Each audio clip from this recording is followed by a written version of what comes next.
Parliament budget സമ്മേളനത്തിന് ഇന്ന് തുടക്കമാകും എന്നുള്ളത് തന്നെയാണ്. രാഷ്ട്രപതിയുടെ നയപ്രഖ്യാപന പ്രസംഗത്തോടെയാണ് സമ്മേളനം തുടങ്ങുക. നാളെ 11-നാണ് ധനമന്ത്രി നിർമ്മല സീതാരാമൻ ബജറ്റ് അവതരിപ്പിക്കുക. തീർച്ചയായും ജനപ്രിയ പ്രഖ്യാപനങ്ങൾ തന്നെ ഉണ്ടാകും എന്നുള്ള രീതിയിൽ രാജ്യം വളരെ പ്രതീക്ഷയോടെ ഉറ്റുനോക്കുന്ന ബജറ്റാണ് നാളെ ധനമന്ത്രി നിർമ്മല സീതാരാമൻ അവതരിപ്പിക്കാൻ ഇരിക്കുന്നത്. വിവരങ്ങൾ നൽകാൻ ഗൗതമുണ്ട്. ഗൗതം, ബജറ്റ് നാളെയാണ്. ബജറ്റ് സമ്മേളനത്തിന് ഇന്ന് തുടക്കമാവുകയാണ്. എങ്ങനെ നോക്കിക്കാണും?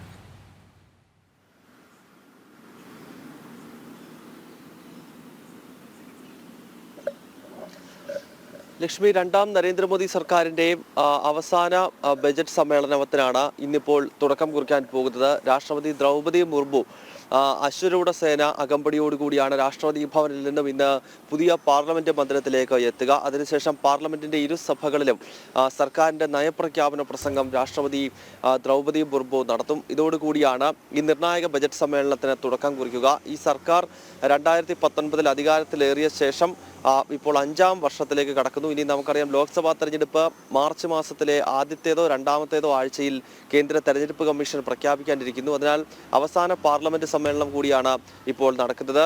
ധനമന്ത്രി നാളെ അവതരിപ്പിക്കാൻ പോകുന്നത് ഈ രണ്ടാം നരേന്ദ്രമോദി സർക്കാരിന്റെ അവസാനത്തെ ബജറ്റ് അവതരണവുമാണ്. അതിനാൽ ദേശീയ രാഷ്ട്രീയവും അതോടൊപ്പം തന്നെ രാജ്യം മുഴുവൻ ഉറ്റുനോക്കുന്നത് എന്തൊക്കെ പ്രഖ്യാപനങ്ങളും ഒപ്പം നിലവിൽ നടന്നുകൊണ്ടിരിക്കുന്ന വികസന പദ്ധതികൾക്ക് എത്രത്തോളം തുക കൂടുതലായി നീക്കിവെക്കും. ഇങ്ങനെ നിരവധി കാര്യങ്ങൾ നാളെ ധനമന്ത്രി നിർമ്മല സീതാരാമൻ അവതരിപ്പിക്കുന്ന ബജറ്റിലൂടെ മനസ്സിലാക്കാൻ സാധിക്കും. ഇന്നലെ ഈ പാർലമെന്റ് സമ്മേളനം ഇന്ന് ആരംഭിക്കുന്നതിന് മുന്നോടിയായി സർക്കാരിന്റെയും ലോക്സഭാ സ്പീക്കറുടെയും നേതൃത്വത്തിൽ സർവകക്ഷി യോഗം വിളിച്ചിരുന്നു. വളരെ സുപ്രധാനമായ ഒരു സമ്മേളനമാണ് നടക്കുന്നതെന്നും അവസാന സമ്മേളനം എന്ന നിലയിൽ ആരോഗ്യപരമായ ചർച്ചകളും രാജ്യത്തിന്റെ പുരോഗതിക്ക് ആവശ്യമായ വിഷയങ്ങളുമാകണം പൊതുവെ ചർച്ച ചെയ്യപ്പെടേണ്ടത് എന്ന നിലപാടാണ് കേന്ദ്ര സർക്കാർ ഇന്നലത്തെ സർവകക്ഷി യോഗത്തിൽ മുന്നോട്ട് വച്ചിരിക്കുന്നത്. എന്തായാലും ഇന്നിപ്പോൾ 11 മണിക്കാണ് നയപ്രഖ്യാപന പ്രസംഗം രാഷ്ട്രപതി നടത്തുക. ഇതോടുകൂടിയാണ് ഫെബ്രുവരി 9 വരെ നീണ്ടു നിൽക്കുന്ന ബജറ്റ് സമ്മേളനത്തിന് തുടക്കം. ഗൗതം, ഈ പൊതു തെരഞ്ഞെടുപ്പ് വരാനിരിക്കുകയാണ്. അതുകൊണ്ട് തന്നെ ഇടക്കാല ബജറ്റ്, വോട്ട് ഓൺ അക്കൗണ്ട് എന്നുകൂടി ഇതിനെ പറയാറുണ്ടല്ലോ. അതുകൊണ്ട് തന്നെ വലിയ പരിഷ്കാരങ്ങൾ ഉണ്ടാവില്ല എങ്കിലും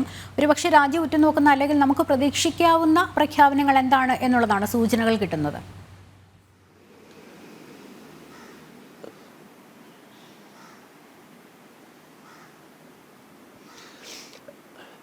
ലക്ഷ്മി, നരേന്ദ്രമോദി സർക്കാരിനെ സംബന്ധിച്ച് 2014 ആരംഭിച്ച വിവിധ വികസന പദ്ധതികളുണ്ട്. അതതിൻ്റെ പൂർത്തീകരണ ഘട്ടത്തിലേക്കാണ് നീങ്ങുന്നത്. 2014 ഇപ്പോഴത്തെ പ്രധാനമന്ത്രി അധികാരത്തിലെത്തുമ്പോൾ നമുക്കറിയാം, രാജ്യത്തിൻ്റെ പൊതു സാഹചര്യം മറ്റു പലതുമായിരുന്നു.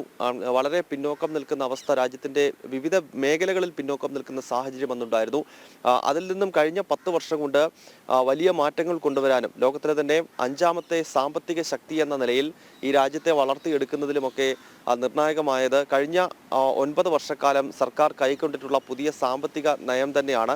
സ്വാഭാവികമായും അതിനാൽ കഴിഞ്ഞ കാലഘട്ടങ്ങളിൽ തുടങ്ങിവെച്ച പദ്ധതികളുടെ പൂർത്തീകരണത്തിനായി വലിയ തോതിലുള്ള തുക നീക്കിവെക്കും. അതോടൊപ്പം പുതിയ പദ്ധതികൾ ഏതെങ്കിലും ഉണ്ടാകുമോ എന്നത് സംബന്ധിച്ചാണ് ഏവരും ഉറ്റുനോക്കുന്നത്. കാരണം നമുക്കറിയാം, പല ബജറ്റ് പ്രഖ്യാപനങ്ങൾ ആണ്. ഈ കർഷകരുടെ കിസാൻ സമ്മാൻ നിധിയാണെങ്കിലും അതോടൊപ്പം തന്നെ ലോകത്തിലെ തന്നെ ഏറ്റവും വലിയ ആരോഗ്യ പദ്ധതിയായിട്ടുള്ള ആയുഷ്മാൻ ഭാരത് ആണെങ്കിലും ഇതൊക്കെ ബജറ്റ് അവതരിപ്പിക്കുന്നതിനിടയിലാണ് ധനമന്ത്രിമാർ പ്രഖ്യാപിച്ചിട്ടുള്ളത്. അതൊക്കെ പിന്നീട് ലോകം മുഴുവൻ തന്നെ ചർച്ച ചെയ്യുന്ന വലിയ പദ്ധതികളായി മാറിയിട്ടുണ്ട്. അതിനാൽ പുതിയ പദ്ധതികൾ ഉണ്ടാകും. അതോടൊപ്പം തന്നെ നിലവിൽ നടന്നുകൊണ്ടിരിക്കുന്ന വികസന പ്രവർത്തനങ്ങൾക്ക് കൂടുതൽ തുക നീക്കിവെക്കുന്ന രീതിയിലുള്ള പ്രവർത്തനങ്ങൾ ഉണ്ടാകും. അതിനാൽ തന്നെ ഒരു ജനപ്രിയ ബജറ്റ് തീർച്ചയായും അവസാനത്തെ ബജറ്റ് എന്ന നിലയിൽ അത് കൂടുതൽ ജനങ്ങൾക്ക് ഉപകാരപ്പെടുന്ന രീതിയിലുള്ള പ്രഖ്യാപനങ്ങൾ കൊണ്ട് വലിയ തോതിൽ കയ്യടി നേടുന്നതാകും നാളത്തെ നിർമ്മല സീതാരാമൻ അവതരിപ്പിക്കുന്ന ബജറ്റ് എന്ന കാര്യത്തിൽ സംശയമില്ല. ലക്ഷ്മി.